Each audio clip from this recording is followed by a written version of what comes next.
السلام عليكم ورحمة الله وبركاته. اللهم صل وسلم وبارك عليك يا حبيبي يا رسول الله. ازيكم يا حبايبي؟ عاملين ايه؟ يا رب تكونوا بخير وبصحة وسعادة. كل سنة وانتم طيبين. زي ما انتم شايفين يا جماعة، معانا فيديو جديد. هنعمل النهاردة طريقة المكرونة البشاميل بس بطريقتي انا. شوفوها معايا كده ونشوف هنعمل ايه في الفيديو النهاردة. امشوا معايا كده بالخطوات وشوفوا طريقتي في المكرونة هنعملها ازاي. انا عندي معايا كيسين من المكرونه الاقلام، معايا نص كيلو لحم مفرومه، ثوم مفروم، معايا بصل. طبعا انتوا عارفين المكرونه بشاميل بتحب يعني اللحمه فيها بتحب البصل، يعني كتري فيها البصل شويه. معايا حوالي يعني قولي نص كيلو من البصل، يعني حوالي كده مثلا ايه 6 بصلات او 5 بصلات كبار يعني. زي ما انتم شايفين عملتهم في الكبه. بتجيبي بقى الصينيه بتاعتك او الحله بتاعتك اللي تعملي فيها تعصيبه اللحمه. دي بقى سمنه على زيت بس، سمنه بس براحتك خالص. تحطي بقى البصل، دي الميه اللي هنسلق فيها المكرونه. احط فيها شويه ملح وشويه زيت، وبعدين انزل بالمكرونه.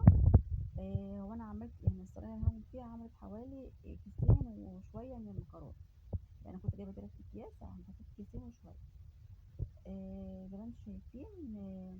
هقلب بقى، هعمل البصل الاول اقلبها كويس لغايه ما تدبل معانا شويه، تصفر معانا شويه، وبعدين انزل باللحمه زي ما انتم شايفين.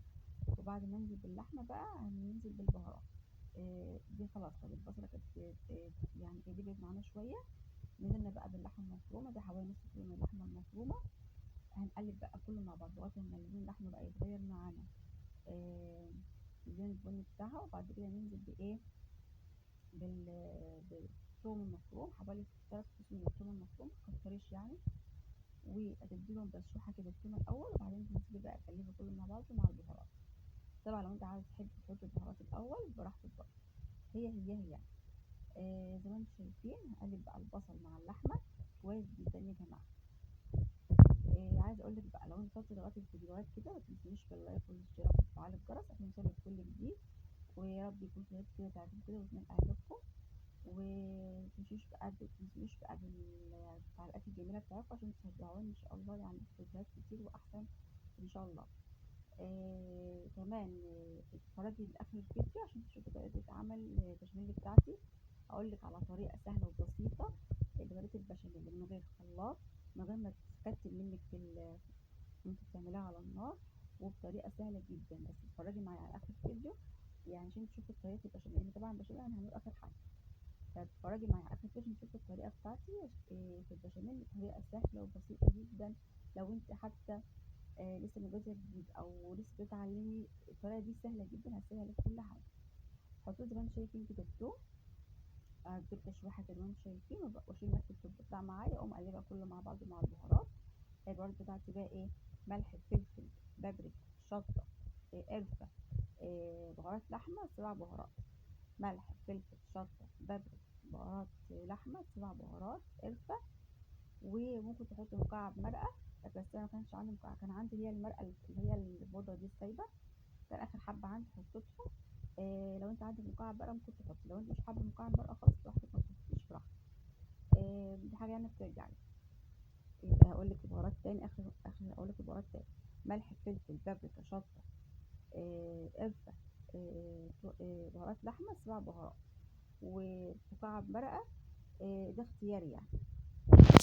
هتقلبي كله مع بعضه كده زي ما انتم شايفين، وبعدين هتنزلي بقى في الاخر بمعلقتين من الصلصه، وتحطي لهم بقى شويه يعني حوالي من كوبايه الميه، وتهدي عليها النار وتغطي عليها وتسيبها لما تستوي خالص براحتها. اما انت بتعملي بقى الحاجات التانية بقى، ما تعملي البشاميل وتعملي المكرونه وتخلصي الحاجات التانية، تكون ايه اللحمه استوت معاكي. وكمان عودي نفسك ان انت وانت بتعملي البشاميل عشان يبقى سهل عليكي، اعملي على كل عين حاجه، يعني ولعي على المكرونه في نفس الوقت وانت بتعملي تعصيجة اللحمه، تكوني خلصتي الاتنين مع بعض، تدخلي على البشاميل هتلاقي نفسك خلصتيها بسرعه، ما يكونش بقى تعب، ولا الناس اللي بتقعد تشتكي يعني البشاميل تعب وحاجات كتير ومش عارف ايه وكده، لا.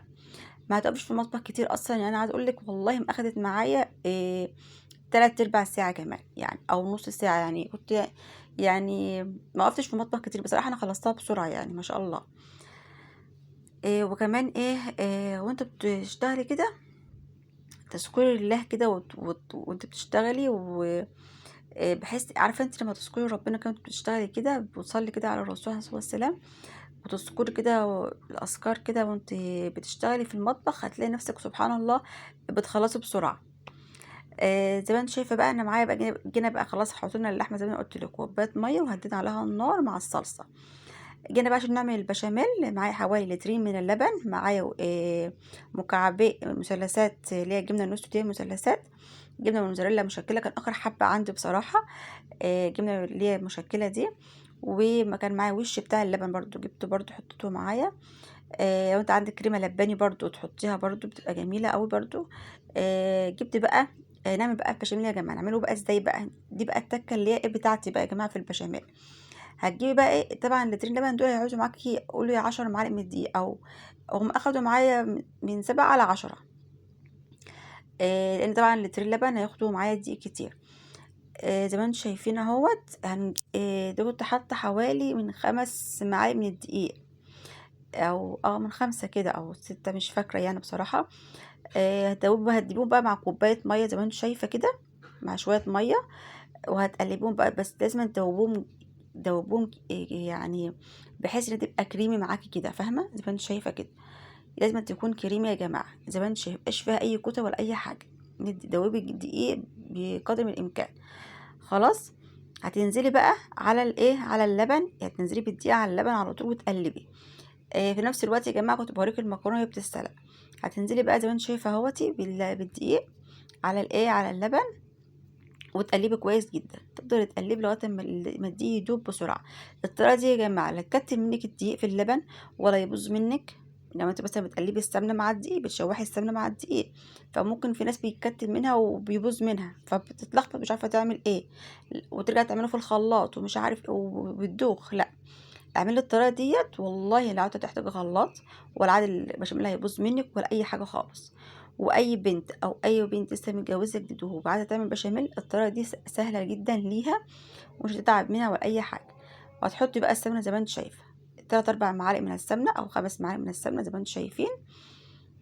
يعني ايه، احنا مكترين طبعا في الدقيق، فعادي ما كتري في السمنه عادي، زي ما انت شايف. زي ما انتم شايفين يا جماعه، نحط بقى السمنه زي ما انتم شايفين. استنى بقى ايه، يعني حطي مثلا، احنا حاطين حوالي 7 معالق من الدقيق، تحطي بقى السمنة بقى عادي، ممكن تحطي 5، تحطي 6 براحتك. انا حطيت 5 معالق من السمنة.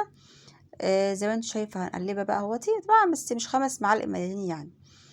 ونقلب بقى، ندوب السمنة مع الدقيق، وبعدين ننزل بالوش بتاع اللبن او بالكريمة اللباني مثلا اللي عندك، الموجودة عندك حطيه. وبعدين هننزل بقى ايه بالجبنة المثلثات، اللي هي الجبنة نص المثلثات، حطيت مثلثتين منهم. وكان عندي جبنة من موزاريلا مشكلة، بصراحة دول اخر حبة عندي حطيتهم برضو، يدوا طعم برضو حلو. وهقلب بقى كله مع بعض زي ما انت شايفه، وده كله مع بعضه. وبعدين كان عندي شويه، عندي مرقه كنت حطها في التلاجة، يعني شويه شوربه، حطاهم في الفريزر، طلعتهم برضو يفكوا على البوتاجاز في نفس الوقت اللي انا بشتغل فيه. وما يفك معايا هنزل بقى ايه هنزل بشويه شوربه على البشاميل، بيدي طعم حلو للبشاميل. وهنزل بقى بهارات ملح وفلفل بس. يبقى بعد كل المكونات دي كلها نحط ملح وفلفل. الطريقه دي يا جماعه جربوها قوي، البشاميل بتبصوا.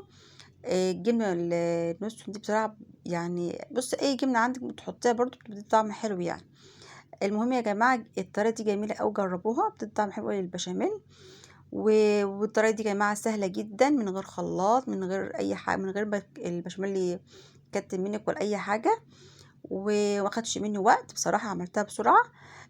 دي خلاص كانت البشاميل خلاص دخل معايا بقى، خلاص استوى خلاص معايا اهوت، وتقول معايا زي ما انتم شايفين. ده الايه اللي احنا عايزينه، يبقى لا هو لا تقيل ولا خفيف زي ما انتم شايفين اهو.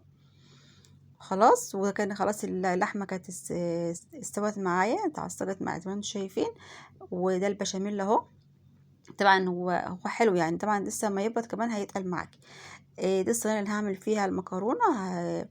هجيب بقى شويه من البشاميل، ودي المكرونه بعد ما استوت هجيب بقى شويه بشاميل احطهم في ارضيه الصينيه زي ما انتم شايفين. وبعدين هنزل بايه، بشويه بشاميل برضو على المكرونه، واقلبهم مع بعض. وبعدين انزل بقى بنص البشاميل، وبعدين انزل بنص التاني بعد ما احط اللحم. زي ما انتم شايفين هحط بقى هحط شويه بشاميل كده اقلبهم مع المكرونه زي ما انتم شايفين. انا بحب يا جماعه احط مكرونه كتير احط اسفه ما احط بشاميل كتير في المكرونه. آم، يعني ما استطعمش مكرونه بشاميل بصراحه الا بالبشاميل، هي اسمها مكرونه بشاميل ليه؟ عشان البشاميل يكون كتير. قلب بقى البشاميل في المكرونه زي ما انتم شايفين، وبعدين بقى احط النص الاولاني من المكرونه، وبعدين هنحط اللحمه. جربوا يا جماعه طريقتي في المكرونه هتعجبكم قوي. وعايزه اقول لك ما خدش مني وقت، ويعني عايزه اقول لك ما خدش كتير مني زي ما الناس بتقعد تقول مثلا انت بتقعدي كتير، يعني لا مش عاملين مكرونه بيتقلوا منها يعني هي بتاخد وقت. لا بصراحه ما خدش مني وقت، لو عملت بشاميل بالطريقه دي مش هتاخد منك وقت. حوالي يعني 3/4 ساعه بجد انا خلصتها. زي ما انتم شايفين حطيت بقى المكرونه. حط بقى وزع مكرونه زي ما انتم شايفين، ونضغط بقى بظهر المعلقه كده علشان تتماسك معاكي، ارضيتها تكون متماسكه معاكي زي ما انتم شايفين بظهر المعلقه ونضغط عليها، وبعدين ننزل بقى باللحمه. يا رب الفيديو كده يكون عجبكم، والفيديو يكون كده خفيف عليكم كده وتستفادوا منه. وعايزكم بقى تقولوا في الكومنتات بقى ايه رايكم، وتشاركوني كده بتعليقاتكم الجميله. ولو انت اول مره تشوفي فيديوهاتي ما تنسوش باللايك والاشتراك وتفعيل الجرس عشان يوصلك كل جديد، وتقولي رايك في التعليقات. تعليقاتكم بتعجبني، ويعني اي تعليق انا بقراه بستفاد منه يعني انا بحب تشاركوني في كل حاجه يعني. توزعي بقى اللحمه كده زي ما انت شايفه، وبعدين تنزلي بقى بالنص التاني من المكرونه. طبعا لو انت عندك بقى جبنه بقى موتزاريلا يا سلام بقى، ما تحطها كده على وش اللحمه بقى كده مع شويه بشاميل، بتبقى حكايه يعني. بس انا ما كانش موجود. بس لو انت عندك بقى حطي، وتحطي النص التاني زي ما انت شايفه اهوت، تحاولي انت بقى توزعي بقى المكرونه زي ما انت شايفه كده، وتنزلي بقى بالنص التاني من البشاميل.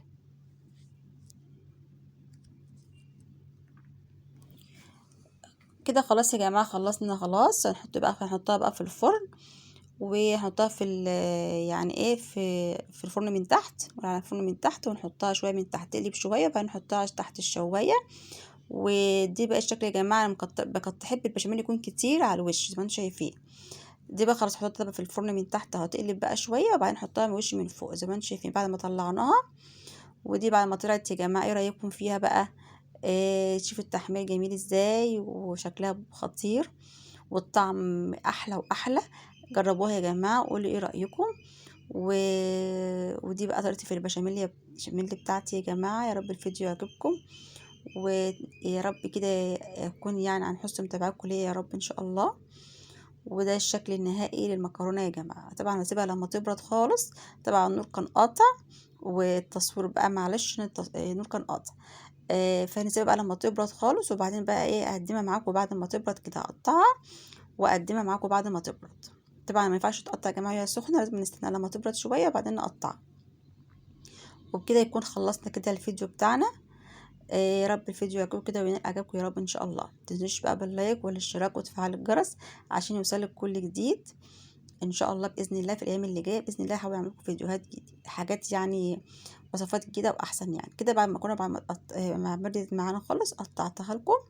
كانت بردت خالص بقى يا جماعه، استنيت بقى لما النور جه بقى وقلت اما اصوركم والنور موجود. وشوفوا بقى الطبقه الاخرانيه بقى، بصوا اللي فوق كلها بشاميل ازاي. اوريكم بقى حته منها وانا بدوقها يعني معاكم. واوريكم بقى شكلها وهي متحمره من تحت كده، وبصوا على الطعم بتاعها حكايه. والاولاد كانوا مبسوطين قوي منها، قالوا لي ماما ما شاء الله مكرونه جميل قوي المره دي كمان عن كل مره، عشان حاطه فيها الجبن اللي قلت لكم عليها. عايزه اقول لكم انا قعدت اكل بقى زي ما انتم شايفين، مش كنتش عايزه اسيبها. زي ما انتم شايفين. جربوها يا جماعه وقولوا رايكم. ده الشكل النهائي يا جماعه للمكرونه. عايزه اقول لكم طعمها كنتش عايزه اسيب اصلا الطبق يعني. انا بحب المكرونه بشاميل قوي. مين بقى زيي بيحب المكرونه بشاميل؟ قولوا في التعليقات بقى بتحبوا المكرونه بشاميل زيي ولا لا. اللي بيحبها قوي يقولي في التعليقات. يلا اقول لكم اشوفكم على خير، والسلام عليكم ورحمة الله وبركاته.